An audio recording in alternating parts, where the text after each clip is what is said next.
வணக்கம். இன்றைக்கு நாம ஒரு ஆச்சரியமான, அதே சமயம் ரொம்ப ஆழமான ஒரு விஷயத்த பத்தி பேசப் போறோம். ஆமா, நிச்சயமா. நீங்க பகிர்ந்துகிட்ட குறிப்புகள் படி 19ஆம் நூற்றாண்டைச் சேர்ந்த தமிழ் ஞானி வள்ளலார், அதாவது ராமலிங்க அடிகளார், ம். அவர் அண்டவெளி பற்றியும் ஏன் வேற்று கிரக உயிர்கள் பற்றியும் என்ன சொல்லியிருக்காருங்கிறதான் நம்ம தலைப்பு. கரெக்ட். நம்மளோட நோக்கம் ரொம்ப தெளிவானது. வள்ளலார் சொன்ன இந்த விஷயங்கள் எல்லாம் வெறும் ஆன்மீக கற்பனையா, இல்ல. இல்ல இன்னைக்கு இருக்கிற வானியல் வேற்று கிரகவாசிகளை தேடுற விஞ்ஞானத்தோட ஒப்பிட முடியுமான்னு பாக்குறது தான். சரி. அவர் வாழ்ந்த காலத்துல இதெல்லாம் யோசிக்கவே முடியாத விஷயங்கள். சரி, இத ஒவ்வொன்னா பாப்போமா? முதல்ல இந்த பிரபஞ்சத்தை வள்ளலார் எப்படி பாக்குறாரு? வள்ளலாரோட பிரபஞ்ச பார்வை அவர் வாழ்ந்த காலத்திலிருந்து பார்க்கும்போது உண்மையிலே ஒரு புரட்சிகரமான பார்வை. ஓஹோ. அவர் பார்வையில நாம வாழ்ற அந்த பூமி, இந்த சூரிய குடும்பம், ஏன் ராத்திரில நம்ம கண்ணுக்கு தெரியிற நட்சத்திரங்கள், ஆமா, இது மட்டுமே பிரபஞ்சம் இல்லைன்னு சொல்றார். அவர் ரொம்ப தெளிவா அனந்த கோடி அண்டங்கள் இருக்குன்னு குறிப்பிடுறார். அனந்த கோடி. ஆமா, அனந்த கோடினா எண்ணவே முடியாத, முடிவே இல்லாத கோடிகள்னு அர்த்தம். அப்போ நாம இன்னைக்கு கேலக்சிஸ்னு சொல்றதையே அவர் குறிப்பிடுறார். மிகச்சரியா சொன்னீங்க. கணக்கிடவே முடியாத அளவுக்கு கேலக்சிஸ் இருக்குங்கிறது தான் அவர் முன்வைக்கிற முதல் பிரம்மாண்டமான கருத்து. ஒரு நிமிஷம், இது 19ஆம் நூற்றாண்டுலயா? ஹபிள் டெலஸ்கோப் மத்த கேலக்சிஸ் இருக்குன்னு சொல்றதுக்கு பல வருஷங்களுக்கு முன்னாடியா? ஆமாம், பல பத்தாண்டுகளுக்கு முன்னாடி. இங்க ஒரு சின்ன சந்தேகம். இது ஒரு கவிதைக்காக ஒரு உருவகமா இருக்க வாய்ப்பு இருக்கா? அதாவது பிரபஞ்சத்தோட பிரம்மாண்டத்தை சொல்ல கோடி கோடின்னு ஒரு கவிதை நடையில சொல்லியிருக்கலாம் இல்லையா? ரொம்ப முக்கியமான கேள்வி. ஆனா இது வெறும் கவிதை அலங்காரம் இல்ல. அப்படியா? ஆ. அத புரிஞ்சிக்க அவர் பயன்படுத்துற இன்னொரு குறிப்பு நமக்கு உதவுது. ம். அவர் மாணிக்கவாசகரோட திருவாசகத்துல வர்ற ம். அண்டப்பகுதியின் உண்டை பிறக்கம் அப்படிங்கிற வரிய மேற்கோள் காட்டுறார். ஓஹோ, அந்த வரி. ஆமா, அந்த வரி பல நூறாண்டுகளுக்கு முன்னாடியே இந்த பிரம்மாண்டத்தோட அளவையும் எண்ணற்ற கோளங்கள் அதுல இருக்கிறதையும் பேசிடுச்சு. ம். வள்ளலார் அந்த பழைய தமிழ் ஞான மரபோட தொடர்ச்சியை எடுத்து அதை இன்னும் விரிவுபடுத்துறார். அப்போ இது ஒரு தொடர்ச்சியான தத்துவ தேடலோட நீட்சின்னு சொல்ல வர்றீங்க. நிச்சயமா, இது வெறுமனே கவிதை நயம் கிடையாது. சரி. அப்ப இந்த முடிவே இல்லாத பிரபஞ்சத்தை நாம ஏத்துக்கிட்டா அடுத்த கேள்வி இயல்பாவே வருது. இவ்ளோ பெரிய இடத்துல நாம மட்டும் தனியா இருக்கோமா? கரெக்ட். இந்த எண்ணற்ற உலகங்கள்ல உயிர்கள் இருக்குன்னு சொல்ல ஒரு துணிஞ்சாரா? புரிந்தாருங்கிறது தான் சரியான வார்த்தை. அதுதான் வள்ளலாரோட சிந்தனைய அடுத்த கட்டத்துக்கு கொண்டு போகுது. அப்படியா? அவர் வெறும் அண்டங்கள் இருக்குன்னு மட்டும் சொல்லல, அந்த அண்டங்கள்ல உயிர்கள் வாழுதுன்னு ரொம்ப ஆணித்தரமா சொல்றார். இதுதான் அவரை மத்தவங்கள்ல இருந்து வேறுபடுத்தி காட்டுது. இங்கதான் இது ரொம்ப சுவாரஸ்யமா மாறுது. சரி, அங்க என்ன மாதிரி உயிர்கள் இருக்குன்னு சொல்றாரு? நம்மள மாதிரியேவா? வள்ளலார் 2 விதமான சாத்தியங்களையும் சொல்றார். இதுதான் இதுல நாம கவனிக்க வேண்டிய முக்கியமான அம்சம். 2 விதமாவா? ஆமா, அவர் என்ன சொல்றாருன்னா, ஒவ்வொரு உலகத்திலையும் அந்தந்த இடத்தோட சூழலுக்கு ஏத்த மாதிரி உயிர்களோட வடிவங்கள் மாறும்னு சொல்றார். சூழலுக்கு ஏத்த மாதிரியா? ஆமா, அங்க இருக்கிற தட்ப வெப்பநிலை, ஈர்ப்பு விசை, ஏன் அங்க இருக்கிற தனித்துவமான பௌதீக விதிகளுக்கு ஏத்த மாதிரி உயிர்கள் இருக்கும்னு சொல்றார். ஓஹோ.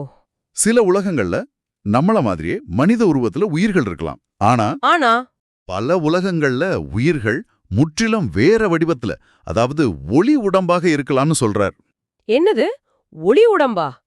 இது நம்ம சயின்ஸ் ஃபிக்ஷன் படங்கள்ல பாக்குற மாதிரி இருக்கே. ஆமா, அதாவது சதை, ரத்தம், எலும்புன்னு எதுவும் இல்லாம முழுக்க முழுக்க ஆற்றலால ஆன உயிர்கள், எனர்ஜி பீயிங்ஸா? நீங்க சொல்றது ரொம்ப சரி. அப்படிதான் புரிஞ்சுக்க வேண்டியிருக்கு. உயிர் வாழ்றதுக்கு ஒரு பருப்பொருள் உடல் தேவையில்லை. அது தூய ஆற்றல் வடிவத்திலேயே இருக்கலாம்னு ஒரு சாத்தியத்தை அவர் முன்வைக்கிறார். வாவ்! இது இன்றைய வானுயிரியல், அதாவது ஆஸ்ட்ரோபயாலஜி சிந்தனைகளை விட ஒரு படி மேல போற மாதிரி இருக்கே. உண்மைதான். இன்னைக்கு விஞ்ஞானிகள் உயிர்களை தேடும்போது கார்பன் அடிப்படையிலான நீர் சார்ந்த உயிர்களை தான் பிரதானமா தேடுறாங்க. ஆமா. ஆனா வள்ளலார் சொல்றது அந்த வரையறைக்குள்ள அடங்காத ஒரு உயிரினம். உயிர்னா என்னங்கிற கேள்விக்கே இது ஒரு புது பரிமாணத்தை கொடுக்குது. ஆஹா, நம்ம பௌதீக விதிகளுக்குள்ள மட்டும் இல்ல, அதுக்கு வெளியேயும் அவர் சிந்திச்சிருக்காரு. சரி, இப்போ நம்ம கிட்ட ஒரு பெரிய சித்திரம் இருக்கு. எண்ணற்ற அண்டங்கள், அதுல விதவிதமான உயிர்கள். ம். இவ்வளவு பெரிய சிக்கலான ஒரு அமைப்பு சும்மா தார்மாரா இயங்காதே. இதுக்கு பின்னாடி ஒரு சக்தி, ஒரு விதி இருக்கணும் இல்லையா? அத பத்தி வள்ளலார் என்ன சொல்றாரு? நிச்சயமா. இந்த அண்டங்கள் எல்லாமே ஒரு மகா சக்தியால இயக்கப்படுதுன்னு வள்ளலார் சொல்றாரு. அந்த சக்தியை அவர் அருட்பெருஞ்சோதின்னு குறிப்பிடுறாரு. அருட்பெருஞ்சோதி இது ஒரு கடவுள் மாதிரி ஒரு ஆழம் சக்தியா இல்ல பிரபஞ்சமே அந்த சக்தியோட வெளிப்பாடா? ரொம்ப அருமையான கேள்வி. வள்ளலாரோட எழுத்துக்களை பார்க்கும்போது அது ரெண்டாவதா நீங்க சொன்ன மாதிரி தான் இருக்கு. அப்படியா? ம். பிரபஞ்சமே அந்த ஜோதியோட வெளிப்பாடு. இன்னைக்கு பிக் பேங் தியரி என்ன சொல்லுது?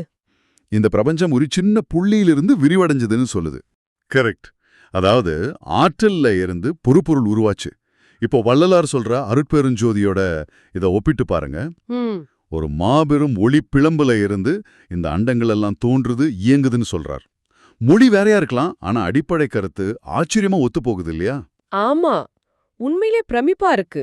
ஒரு விஞ்ஞான கோட்பாட்டையும் ஒரு ஞானியோட தரிசனத்தையும் எப்படி இணைச்சு பார்க்க முடியுதுங்கிறதே பெரிய விஷயம். சரி, அடுத்த கேள்வி. சொல்லுங்க.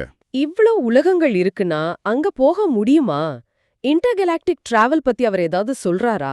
ராக்கெட் பத்திலாம் பேசியிருக்க மாட்டார்னு தெரியும், ஆனா இல்ல, அவர் பௌதீக கருவிகளை பத்தி பேசல. ஆனா பயணத்துக்கான சாத்தியத்தை அவர் நிராகரிக்கல.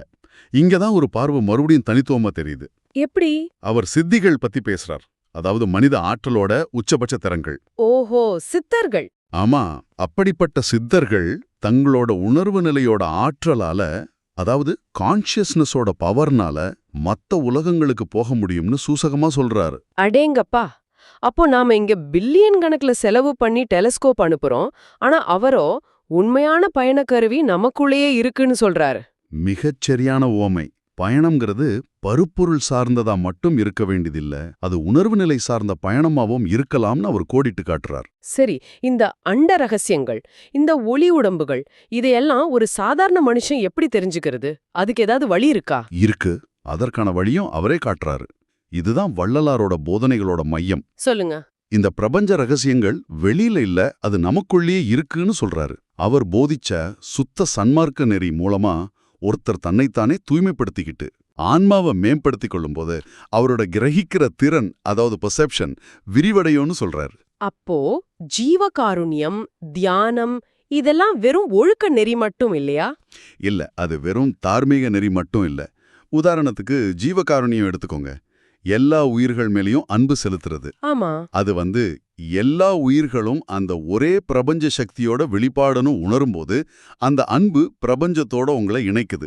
ஓஹோ, இப்படி ஒரு தொடர்பா? ஆமா, அப்படி உணர்வு நிலை மெடிவடையும் போது இந்த அண்ட ரகசியங்களை ஒரு டெலஸ்கோப் வழியா இல்லாம உள்ளுணர்வா உணர முடியும்னு அவர் போதிக்கிறார். அப்போ அவர் கண்ட அண்டவெளிங்கிறது வெறும் இருண்ட காலியான இடம் இல்ல, அது அறிவுள்ள உயிர்களும் ஆற்றலும் நிறைஞ்ச ஒரு பெரிய பொக்கிஷம். மிகச்சரியா சொன்னீங்க. அந்த பொக்கிஷத்தோட சாவி நம்மளோட உள்முக பயணத்துல தான் இருக்குங்கிறது தான் அவர் தர செய்தி. அதுதான் அவருடைய இறுதி செய்தி.